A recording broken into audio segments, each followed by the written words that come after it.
Hi friends, இன்றைக்கி morning எந்திரிச்சு வந்து நேற்று வாங்கிட்டு வந்த எல்லா பழத்தையும் உப்பு தண்ணியில் போட்டு கழுவி எடுத்து வச்சுட்டு அதுக்கப்புறம் தான் டிஃபன் சமைக்கவே போனேன்.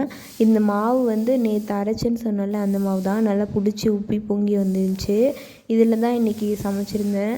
என்னென்னா தோசை, இட்லி, வடை, அதில் ஒரு மினி டிஃபன் மாதிரி செஞ்சிடலாம் அப்படி சொல்லிட்டு தான் ரெடி பண்ணியிருந்தேன். அது பொங்கல், பூரி இதெல்லாம் செய்யலை, வெறும் மாவு வச்சு இட்லி, தோசை இந்த மாதிரி தான் செஞ்சுருந்தேன்.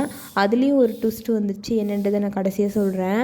ஆக்சுவலாக இந்த வடை வந்து எனக்கு வடை மாதிரியே வரவே வராது. எப்போவுமே போண்டா தான் சுடுவேன் வடைன்னு சொல்லிட்டு. அதனால் ஹஸ்பண்ட் வீட்டில் எல்லாமே கிண்டல் பண்ணுவாங்க, என்ன வடைன்னு சொல்லிட்டு போண்டா சுட்டுருக்குன்னு.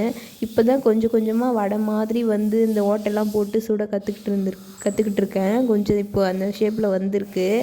அப்புறம் தோசை சுட்டேன். தோசை வந்து தோசை மாதிரி வராமல் பிஞ்சு வந்துடுச்சு. அதுதான் ட்விஸ்ட்டுன்னு சொன்னேன். இதில் பார்த்தாவே உங்களுக்கே தெரியும். மினி டிஃபன் எப்படி இருக்குன்னு சொல்லுங்கள். ஓகே ஃப்ரெண்ட்ஸ், பாய்.